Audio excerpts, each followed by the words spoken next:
Hello everyone and welcome to Sisters Storytime and Fun. Today we will read The Sour Grape from the #1 New York Times best-selling team, Jory John and Pete Oswald. Let's get started. Whoa, look how many types of fruit there are. There's mangoes and onions. I don't think onions are a fruit. There's apples and pineapples and lemons and grapes and strawberries and cherries and watermelons, pears, and more onions. I don't think an onion is fruits, but it's okay.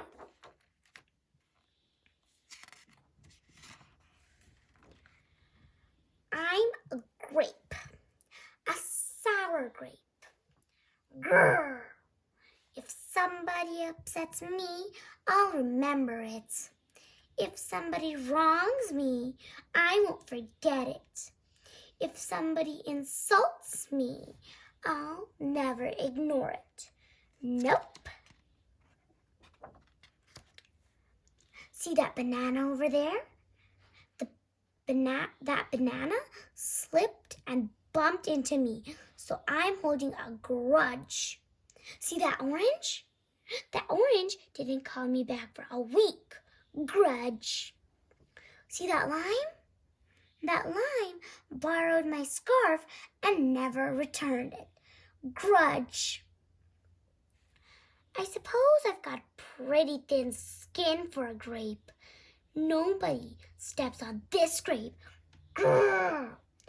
Granted, it wasn't always this way. I grew up in a close-knit bunch. There were about 3,000 of us in our little community. We were so sweet to each other. You look nice today. So do you.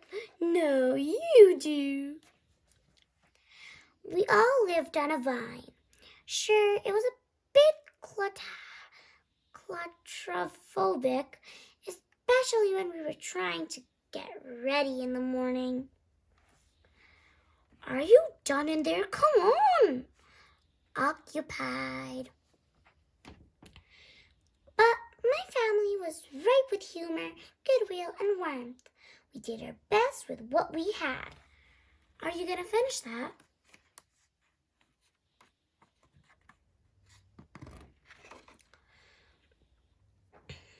My grandparents usually visited on the weekends. We'd stroll in the sun, and they'd teach us what they knew. They said that it takes a bunch to raise a seed. They said that good grapes grow their own way in life. They told us to be kind, forgiving, considerate, and grateful. Or grateful, my grandpa said with a wink. Above all, no matter what life throws at you, and there will be a lot, try to stay sweet, my grandpa said. Indeed, we said in response. And for a while, I was the sweetest of the sweet.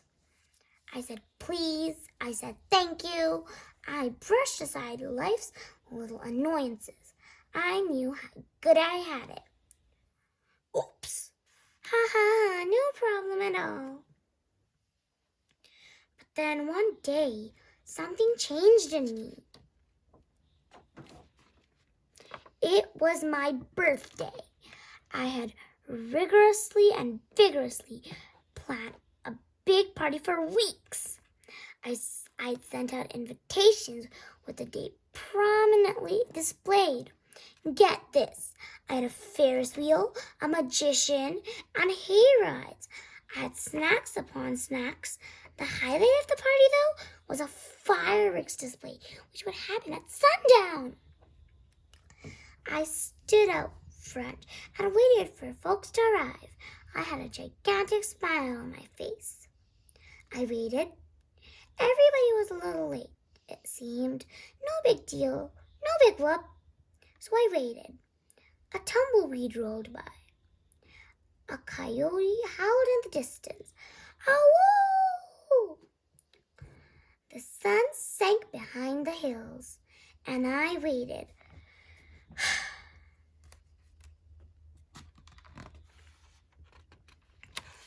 Nobody showed up, and I mean nobody. By the time the fireworks show started, with me as the sole spectator, I was scowling. I considered everybody I'd invited, and only one thought came to mind. Grudge, grudge, grudge, grudge, grudge. Grudge, grudge, grudge, grudge.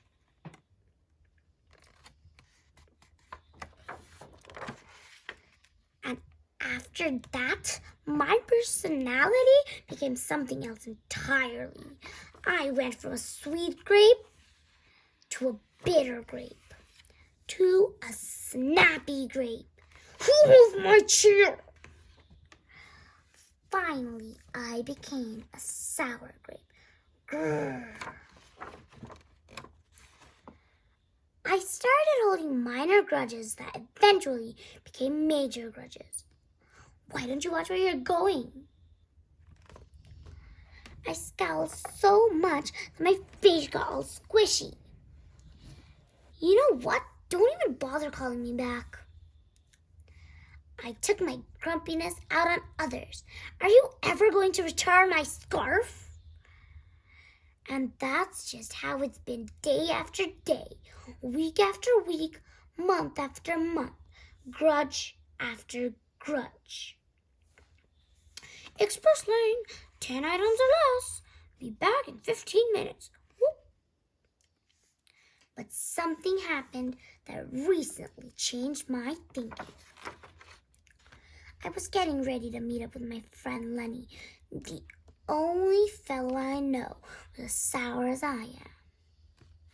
Lenny and I usually go to the park where we sit on a bench and rant about stuff.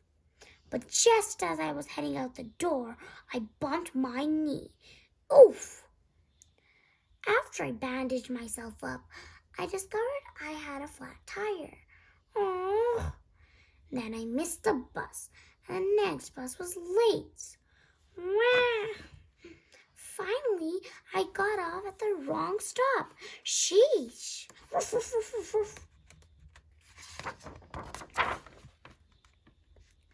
By the time I arrived at the park, it was getting dark.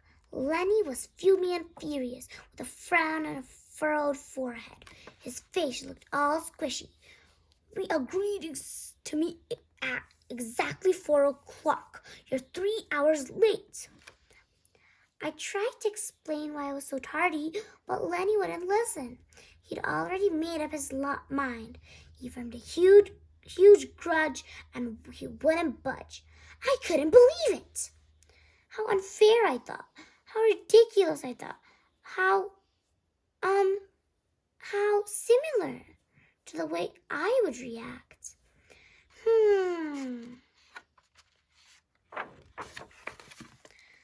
Lenny was pretty worked up. He was pacing back and forth, emitting occasional grumbles.